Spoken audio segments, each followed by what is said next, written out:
লেখক শঙ্কর চ্যাটার্জির আলোয় ফেরা। মা, দরজাটা বন্ধ করে দিও, আমি অফিসে চললাম।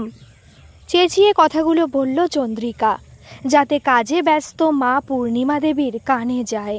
চন্দ্রিকার শরীরে অল্প টাইট কালচে জিন্সের প্যান্ট আর আকাশি কালারের বুকে বোতাম দেওয়া হাফ শার্ট। আশেপাশের বাড়ি থেকে উকিঝুঁকি শুরু হলো। চন্দ্রিকা সল্ট লেকে একটা নামজাদা কোম্পানিতে রিসেপশনিস্টের কাজ করে। মাঝে মাঝে গভীর রাতে কোম্পানির গাড়ি এসে তাদের এই শ্রীরামপুরের বাড়িতে ড্রপ করে দিয়ে যায়।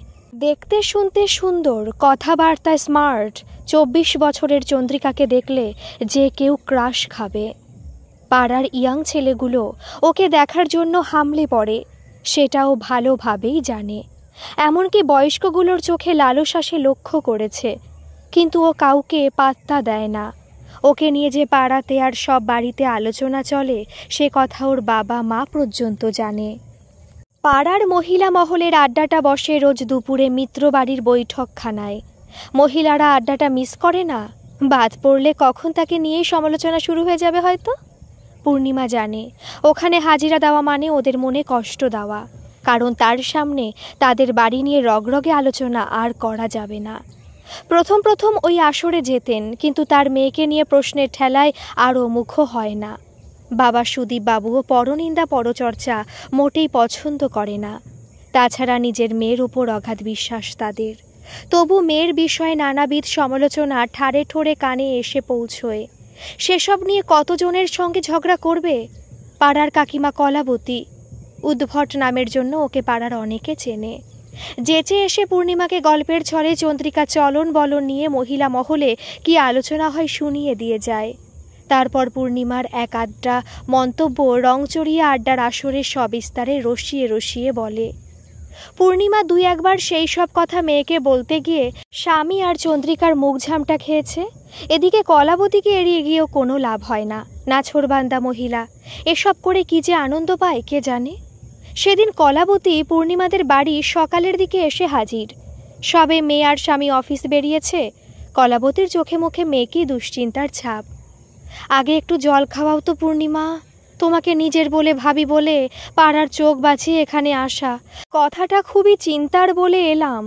পূর্ণিমার চোখেও কৌতূহলের ছোঁয়া, সেটা দেখে মনে মনে তৃপ্তি পায় সে। জল খেয়ে শাড়ির আঁচল দিয়ে মুখ মুছে চেয়ারে গ্যাট হয়ে বসে। পূর্ণিমা জানে আধ ঘন্টার আগে তার নিষ্কৃতি নেই। তুমি মিত্রবাড়ির ছোট ছেলে বাবলুকে চেনো নিশ্চয়ই? অল্প করে ঘাড় নাড়ে পূর্ণিমা। কলাবতী চোখ দুটো গোল গোল করে গলাটা ঝেড়ে শুরু করে। বাবলু পাড়ার সবার উপকার করে বেড়ায়, সেই জন্য ওকে আমাদের সবারই দরকার পড়ে। ছেলেটার মিষ্টি ব্যবহার সবার মন কেড়ে নেয়। এখন আবার চাকরির তাগিদে পার্টির দাদাদের সঙ্গেও মেলামেশা শুরু করেছে। পূর্ণিমা ভাবে আসল কথায় কখন আসবে কে জানে। ওর মুখের বিরক্তি কলাবতী গ্রাহ্য করে না। গতকাল আমি চন্দ্রিকার সুখ্যাতি করছিলাম। মিত্রগিন্নি কথার পিঠে বলে ওঠে, মানুষের ওপর দেখে বিচার করা ঠিক নয়। এই তো ছোট ছেলে বাবলু চন্দ্রিকার সম্বন্ধে বন্ধু মহলে কত কথা শুনতে পায়।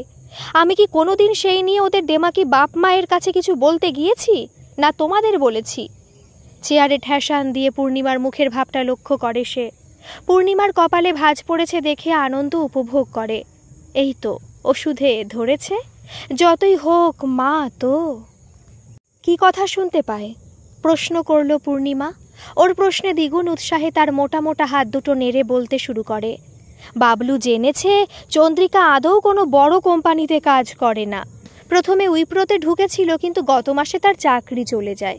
ও এখন একটা বিউটি পার্লারে কাজ করে। সল্ট লেকে ওই পার্লারের বিশেষ বদনাম আছে। পুলিশের নজর নাকি পার্লারের ওপর আছে, যে কোনো মুহূর্তে রেড হতে পারে। তাছাড়া গত পরশু সন্ধ্যের দিকে পার্ক স্ট্রিটের একটা বারে তোমার মেয়ে কয়েকজন ছেলে বন্ধু নিয়ে ড্রিঙ্ক করছিল। ছেলেগুলো সবাই নাকি সমাজ বিরোধী। বাবলু নিজের বোনের মতো ভালোবাসে বলে ওখানকার পার্টি নেতা কাঞ্জিলালকে বলেছিল চন্দ্রিকাকে একটু চোখে চোখে রাখতে। কথাগুলো পার্টির সেই দাদা ওকে জানিয়েছে। কথাগুলো শুনে পূর্ণিমার মুখে চিন্তার ছাপ স্পষ্ট হয়। যতই সে মেয়েকে চিনুক, কিন্তু মানুষ কখন ভুল পথে পা দিয়ে ফেলে সে নিজেও বুঝতে পারে না। তাছাড়া কাগজে আজকাল যেসব খবর বেরোচ্ছে পড়লেও ভয় লাগে।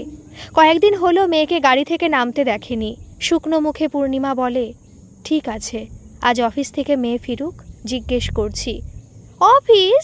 সেলুন বলো, সেলুন। যাই হোক, আমাদের কারো নাম যেন করো না।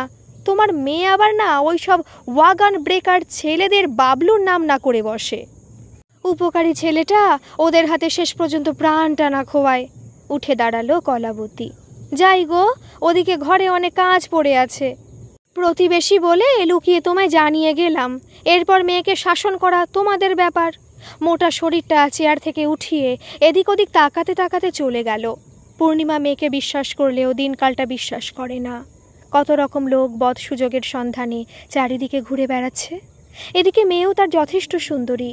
চোখ পড়তে কতক্ষণ? আজ স্বামীকে একটু বলতে হবে, না হলে পরে কিছু খারাপ হয়ে গেলে তাকেই কথা শুনতে হবে। তখন পাড়ার লোকও পেছনে তালি বাজাবে। সুদীপ নিজেও রাজ্য সরকারের কর্মচারী। মেয়ের কাজের জায়গায় নিশ্চয়ই খোঁজ খবর রাখতে পারবে। চন্দ্রিকার এই রাত দুপুর করে ফেরাটা প্রথম থেকে মানতে পারেনি সে। কি এমন অফিসের কাজ? তবে কথাগুলো চন্দ্রিকার কান বাজিয়ে সুদীপকে বলতে হবে, কারণ মেয়ে যেমন প্রতিবাদী, এখনই মিত্রদের বাড়ি ছুটবে। তারপর সারা পাড়া ঢিক্কার পড়ে যাবে। বাবলু তেমন সুবোধ ছেলে নয়, সেও ছেড়ে কথা বলবে না। প্রথম প্রথম রাস্তায় চন্দ্রিকার সঙ্গে গায়ে পড়ে খেজুরে আলাপ করতে এসেছিল। মেয়ে ওকে পাত্তা দেয়নি।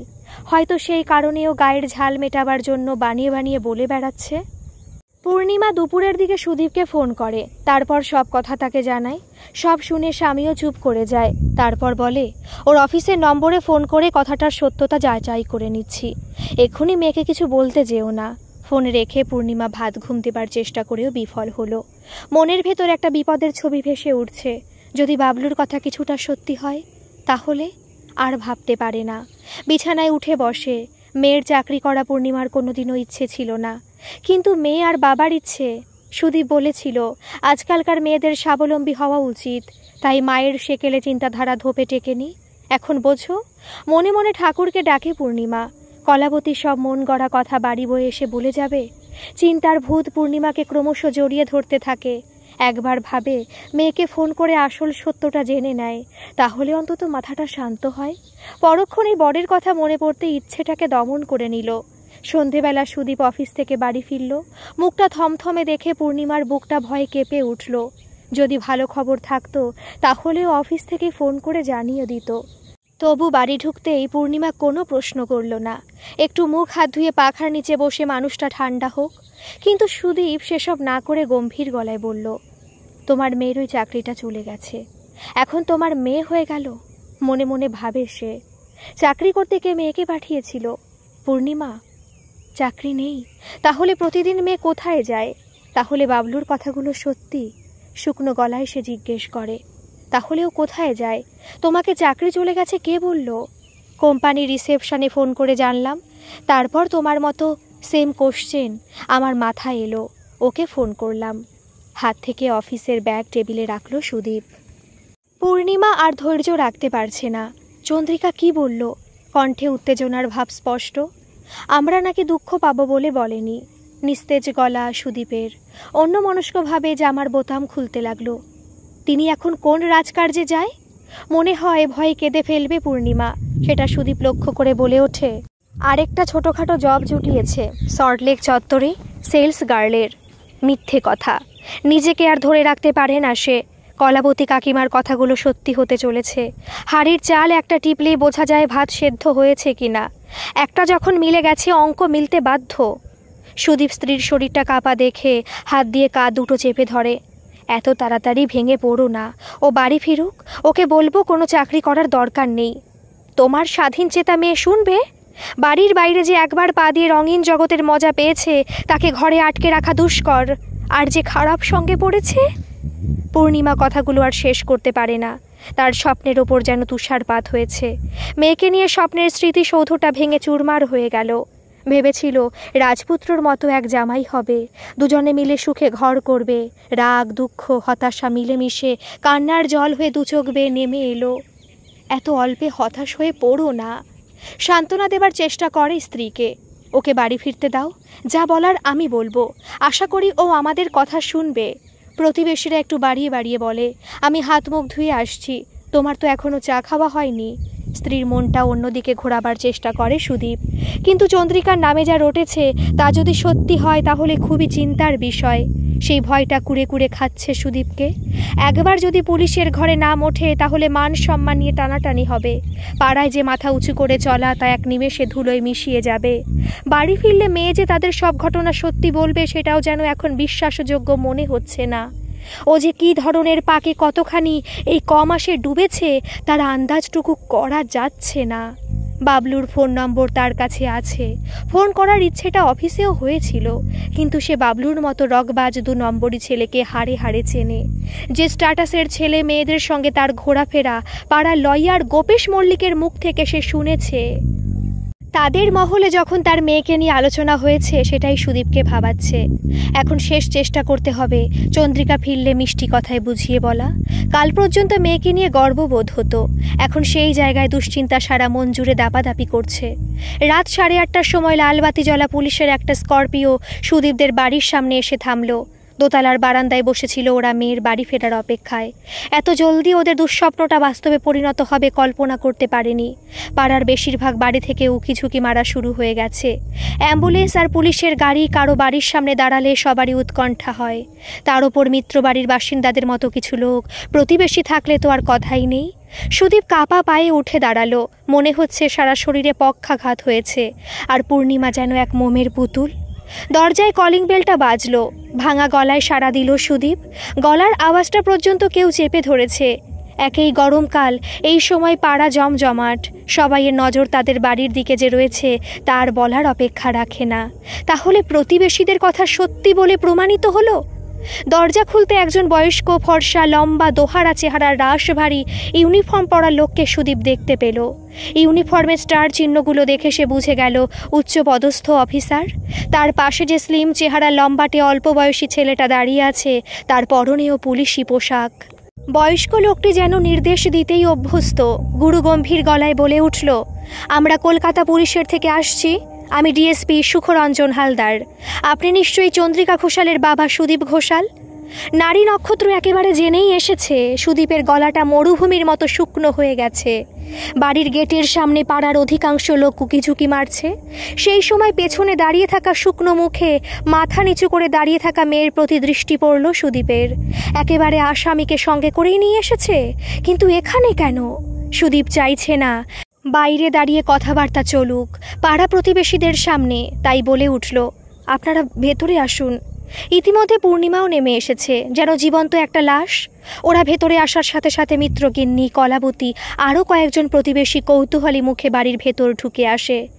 ঘটনার চরম ক্লাইম্যাক্স মুহূর্তে তারা কখনো অনুপস্থিত থাকতে পারে? বাধা দিলেই বা শুনছে কে?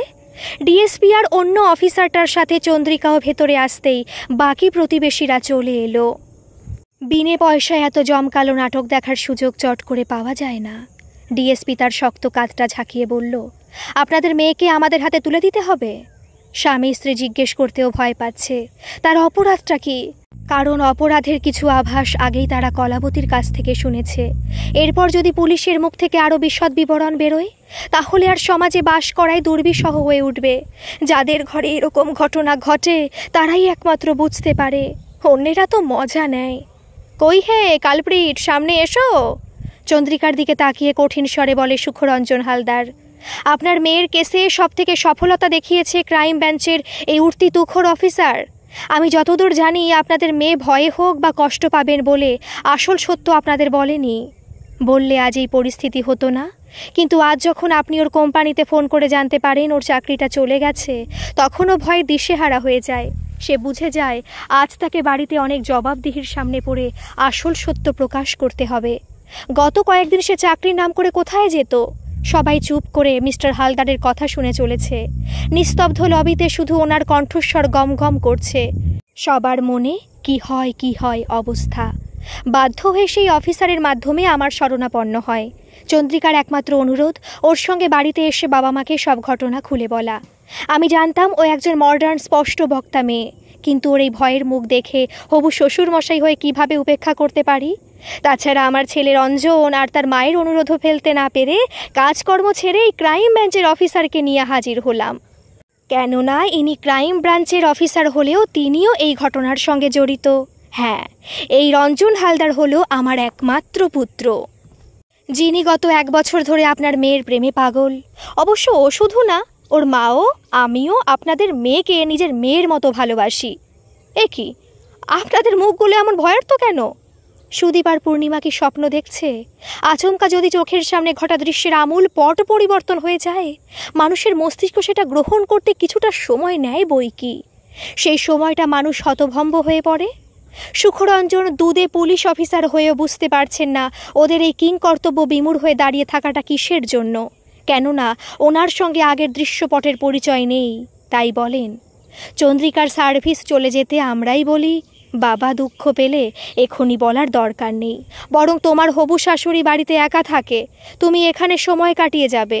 কিন্তু আজ জানাজানি হতে আমরাই সিদ্ধান্ত নিই আমাদের হবু বৌমার বাবা মায়ের কাছে আজকেই যাব। তবে আপনার মেয়ের আবার আপনারা রাজি থাকলে তবে। সুদীপ আর পূর্ণিমা যেন বোবা হয়ে গেছে। পাড়া প্রতিবেশী যারা মজা দেখতে এসেছিল তারাও এ যেন চোখের সামনে জীবন্ত সিনেমা দেখা। কলাবতী আর মিত্রগিন্নি শুকনো মুখে দাঁড়িয়ে আছে। তাদের যে বানানো গল্প এইভাবে ধরা পড়ে যাবে কল্পনা করতে পারেনি। শেষে কলাবতী মুখ খুলল। এমন হীরের টুকরো জামাই পেলে কোন বাপ মা রাজি না হয়ে থাকতে পারে? অবশ্য আমাদের মেয়েও মোটেও ফেলনা নয়। কলাবতীর পাল্টি খাওয়া দেখে মিত্রগিন্নি মনে মনে চিড়বিড়িয়ে ওঠে। কিন্তু তাকেও বাঁচতে হবে। যাদের বেয়াই জামাই পুলিশ, তাদের সঙ্গে খারাপ সম্পর্ক রাখা চলে? মুখে তাই অন্য কথা বলে। আমার ছেলে বাবলুও বলে, ঢের ঢের মেয়ে দেখেছি, কিন্তু আমার বোন চন্দ্রিকার মতো মেয়ে আজকের দুনিয়ায় বিরল। এবার চন্দ্রিকা মুখ খোলে, বাবা মায়ের দিকে তাকিয়ে বলে, তোমাদের অজান্তে কোনো দিন কিছু করিনি। শুধু লজ্জায় ভয়ে নিজের ভালোবাসার কথা বলতে পারিনি। কেননা মায়ের ইচ্ছে ছিল নিজে দেখে মেয়ের বিয়ে দেবে। পূর্ণিমা মেয়ের দিকে তাকায়, দু চোখে তার জলে ভর্তি। কত বড় কাল্পনিক বিপদ নিয়ে তারাও মেয়ের প্রতি সন্দেহ প্রকাশ করছিল। নরম কণ্ঠে বলে ওঠে, তোর পছন্দের তারিফ আমরা দুজনেই করছি। মেয়ে যাতে সুখ শান্তিতে থাকে সব বাবা মা চায়। এই যে রঞ্জনবাবু, আপনি পরীক্ষায় পাশ করে গেলেন, এবার গিয়ে হবু বাবা মায়ের পায়ে হাত রেখে আশীর্বাদ চান।